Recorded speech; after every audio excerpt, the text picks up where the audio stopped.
Tonight, Donald Trump Jr. has hired a lawyer, becoming the fourth person in the president's inner circle to seek legal representation as investigators probe possible connections with Russia. This after Trump Jr. met with a lawyer with ties to the Kremlin in June at Trump Tower, just days after his father secured the nomination.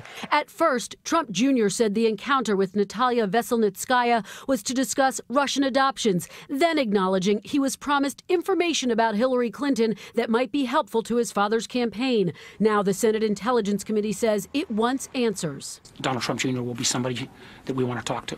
Trump Jr. has said he's happy to meet with the committee, tweeting, "No inconsistency in statements. Meeting ended up being primarily about adoptions. In response to further cues, I simply provided more details." Also in attendance, Jared Kushner and then campaign chair Paul Manafort. The White House says the president learned about the meeting just days ago. Can you say definitively that there was no collusion with anyone on the Trump campaign in Russia? I can tell you as the campaign manager in the last months of the campaign, the winning campaign, that we did not meet with Russian officials, and there's no collusion. NBC News has learned the meeting was set up at the request of a Russian pop star, Emin Agalarov, with family ties to President Putin. Agalarov first met Trump during the 2013 Miss Universe pageant, which Trump owned and later appeared in one of the pop star's music videos. You're fired.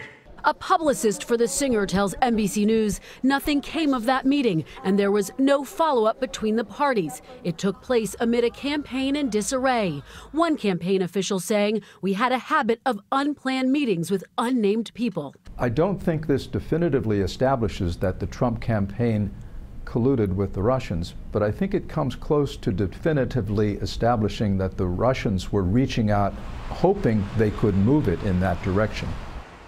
Donald Trump Jr. wasn't required to disclose the meeting since he doesn't work for the White House. Jared Kushner did ultimately disclose the encounter as a part of his security clearance application here.